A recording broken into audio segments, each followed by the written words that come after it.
Hello, today I'm going to read the book to you called Going Down Home with Daddy, written by Kelly Starling Lyons and illustrated by Daniel Minter.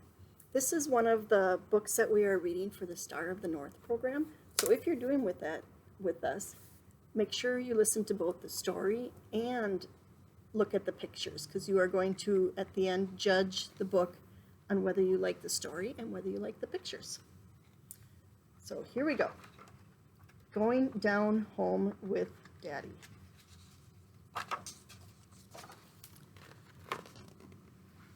On reunion morning, we rise before the sun. Daddy hums as he packs our car with suitcases and a cooler full of snacks. He says there's nothing like going down home.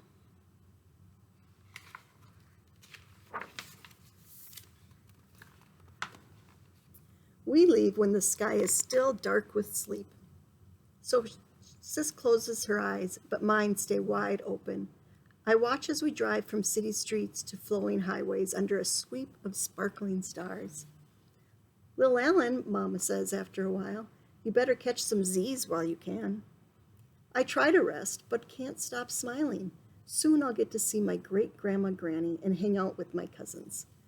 But when I look at my hands, empty as the road in front of us, my grin fades. The anniversary celebration. I bet everyone will have something to share except me.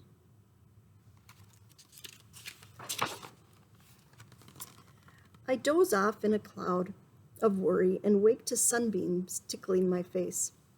I squint and see a familiar John Deere tractor store and a gray silo standing at attention. We're almost there. Sis and I sit up straight as pines when we see Granny's wood frame house.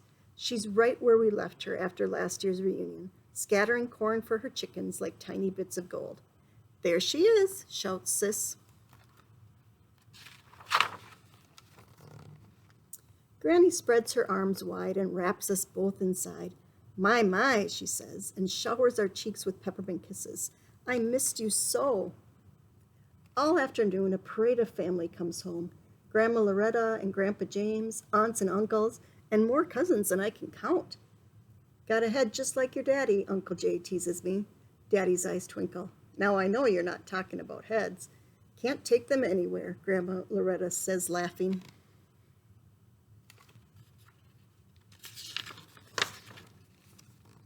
While the grown-ups catch up, we cousins run to the fence to visit Granny's cows and goats.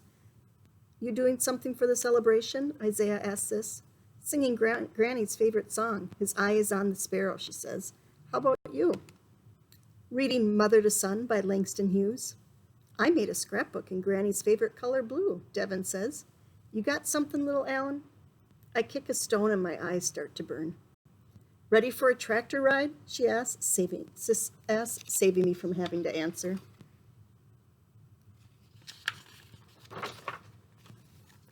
I swallow hard and climb into the trailer with Sis and Mama. I lean against the hay as Daddy drives us past the smokehouse and fishing pond and rumbles by a field dotted with puffs of white. Cotton has been on this land a long time, just like us, Daddy says. Pa would drive your Uncle Jay and me on a tractor just like this one. Look to your left, Pa would say. Look to your right. The land just seemed to go on forever. Everything you see, Pa told us, is ours.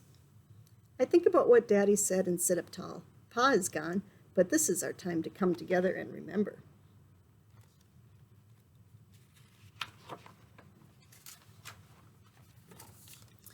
Daddy's words make me want to share more than ever. When the ride stops, I ask him what to do. Think with your heart, little Alan, Daddy says. That's what Pa always told me. Just then we hear Granny. Come on and get this food while it's hot, she calls from the porch.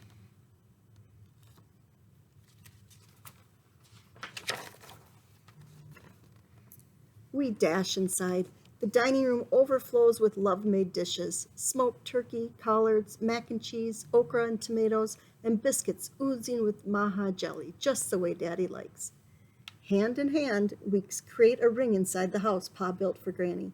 Heart to heart, we share what we are thankful for. Nothing is more important than family, Granny says, tearing up as she looks at every face. Amens all around.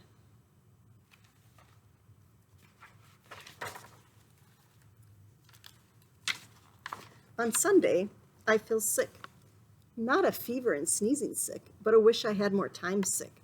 The celebration starts at dusk. Get a move on, little Alan, Grandma Loretta says. You know Granny doesn't play. Growing up, we never missed a service. At church, Daddy points to the spot where he and Uncle James performed a duet on trombone and trumpet.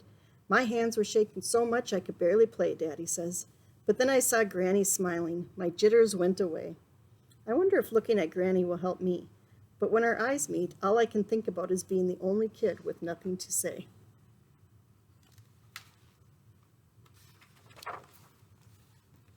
After the service, we head back to Granny's and change into our reunion t-shirts.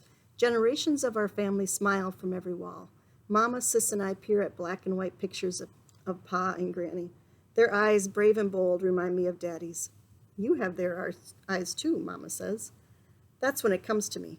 I think about everything I see when I'm here. I think about the tractor ride and Daddy's stories.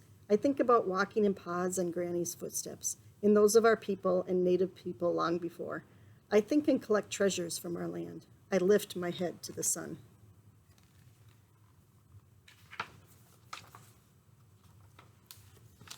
Just before night falls, we sit outside on porch steps and metal lawn chairs. It's celebration time.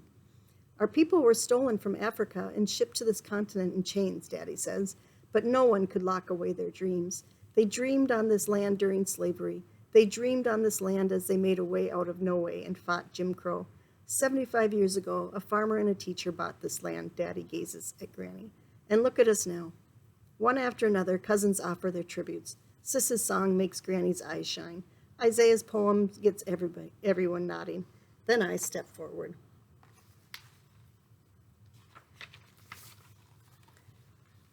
I feel like a spotlight is blazing on me. I look down and say nothing. It's okay, little Alan, Sis whispers. I lift my head and see gleaming smiles. I try again.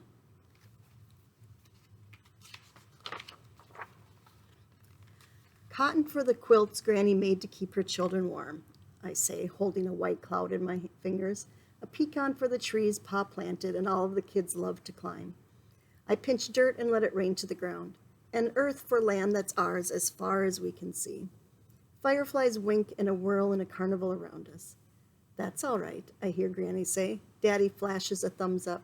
I grin up at the moon. It glows back at me. We're a mighty family, Daddy booms. Mighty, we roar back.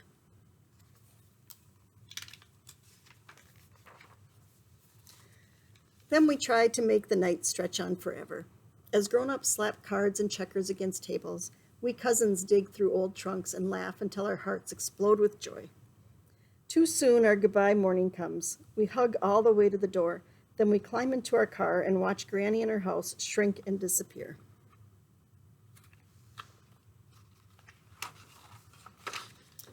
When we go down home with Daddy, everything we see holds a piece of him and us. We head up the highway thinking about family and dreaming about next year.